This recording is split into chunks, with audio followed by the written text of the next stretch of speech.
پاشا صاحب، لگ رہا تھا جیسے معیشت ایک شیپ میں آ رہی ہے، چیزیں بہتری کی طرف جا رہی ہیں، اسٹیٹ بینک بھی بڑا پازیٹیو نظر آیا، مگر World Bank I M F کی رپورٹ ہو، چاہے اس سال معیشت کے حوالے سے یا مہنگائی کے حوالے سے، کیا وجہ ہے کہ ایک دفعہ پھر خطرات نظر آ رہے ہیں معیشت کو لے کے؟ بسم اللہ الرحمن الرحیم۔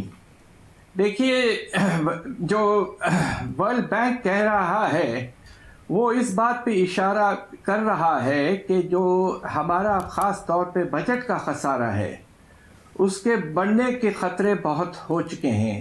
ابھی جو اسٹیٹ بینک نے فیبروری کے اعداد شمار پیش کیے ہیں گورنمنٹ کے بوروئنگ کے، وہ کچھ پریشان کن ہیں۔ پہلے 8 مہینے میں تقریباً 2200 ارب کی بوروئنگ ہو چکی ہے، اور عام طور پہ پہلے 8 مہینے میں تقریباً 50 سے 55% خسارہ ہوتا ہے۔ اس لحاظ سے آپ دیکھیں تو خطرہ یہ بہت موجود ہے کہ سال کے اینڈ تک خسارہ 8.5% تک جا سکتا ہے، جبکہ ٹارگٹ ہے 7.1%۔ تو اس کی نتیجے میں آئی ایم ایف، جو آپ نے دیکھا ہوگا جو فسکل مانیٹر ان کی رپورٹ آتی ہے دنیا کے ملکوں کی، اس میں انہوں نے یہ کہا ہے کہ پاکستان کا خسارہ اس سال 7.1% ہونا چاہیے۔ تو اب دوسرا مسئلہ یہ بھی ہے کہ یہ جو 140 ارب کا یہ آرڈیننس کے تحت لانا چاہ رہے ہیں، ٹیکسز میں ایگزمپشن ختم کرنا وغیرہ، یہ نامناسب ہے۔ اگر آپ کو یہ کرنا ہے تو آپ کو ایک منی بجٹ لانا چاہیے تھا۔ تو اب اس طرح کی کنفیوژن میں خطرہ موجود ہو رہا ہے کہ آپ کا خسارہ بہت بڑھ جائے گا، اور پھر اگلے سال آپ پر بے تحاشا پریشر پڑے گا، اس لیے کہ اگر آپ 8.5% پہ پھنسے رہے تو آئی ایم ایف تو کہہ رہا ہے فسکل مانیٹر میں کہ 5.5% پہ لے آؤ خسارے کو، جی ڈی پی کا 8.5 سے 5.5 لے جانا غیر ممکن سی بات ہے۔ اس کو حاصل کرنے کے لیے آپ کو اپنے ایف بی آر کے ریونیوز میں 1100 سے 1200 ارب کا اضافہ کرنا پڑے گا، جو ان حالات میں بالکل غیر ممکن سی بات ہے۔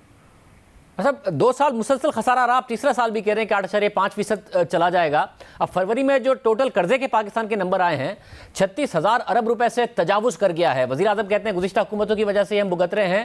جب 2 سال مسلسل اتنا ہائی فسکل ڈیفیسٹ ہو، تیسرے سال میں آپ کہہ رہے ہیں 8.5% ہو، شوکت ترین صاحب کہہ رہے ہیں کہ حکومت نے آتے ہی 13.25% پر شرح سود کی، ساتھ میں 165 کی کرنسی کر دی، جس سے معیشت جو ہے وہ مکمل طور پر بیٹھ گئی۔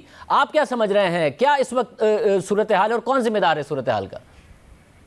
دراصل بات یہ ہے کہ آپ کے سب سے بڑی وجہ خسارہ بڑھنے کے آپ کے ٹیکس ریونیوز میں بالکل اضافہ نہیں ہوا ہے۔ تقریباً پچھلے 3 سال آپ دیکھیں، میں افسوس سے کہنا پڑتا ہے کہ آپ کی ریونیو جو ہے وہ 3,000 اور 4,000 ارب کے بیچ میں پھنسی رہ گئی ہے۔ خرچوں میں اضافہ ہو رہا ہے۔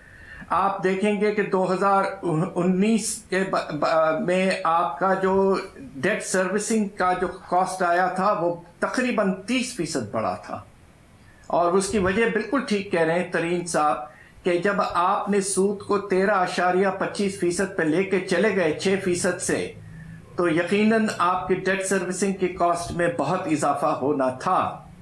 اچھا، مگر وزیر اعظم یہ کہتے ہیں کہ معیشت ہم نے ٹھیک کر دی ہے، آئندہ جو ترقی ہوگی وہ خساروں کے ساتھ نہیں ہوگی جو ماضی میں ہوتا تھا۔ فسکل خسارے کی یہ صورتحال ہے، اور اگر ہم مارچ کے درآمدات کے نمبرز دیکھیں تو 5.6 ارب ڈالرز آئی ہیں، جو کہ جون 2018 کے بعد سب سے زیادہ نمبر ہے۔ پاکستان کا جو آج تک ہسٹری کا زیادہ نمبر ہے وہ 5.8 ارب ڈالر ہے۔ تو اس ترقی کے ساتھ اگر درآمدات اس لیول پر پہنچ گئی ہیں تو اگر تھوڑی سی ہم ترقی کریں گے تو ان برآمدات کے ساتھ ہم واقعی خسارے نہیں کر رہے ہوں گے، خاص طور پر جو ایکسٹرنل خسارہ ہے۔ فسکل پوزیشن کے لحاظ سے، بجٹ کے لحاظ سے ہم بالکل سسٹینیبل پوزیشن پر افسوس سے کہنا پڑتا ہے کہ نہیں پہنچے۔ دوسری طرف جو آپ کے درآمدات میں تقریباً 70% اضافہ جو ہوا ہے وہ اس لیے بھی ہوا ہے کہ پچھلے سال کووڈ کے بعد میں آپ کا ٹریڈ جو ہے وہ کافی حد تک رک چکا تھا، مگر جب بھی آپ یہ دیکھیے کہ پچھلے مہینے کے لحاظ سے بھی یہ 20-25% زیادہ ہے۔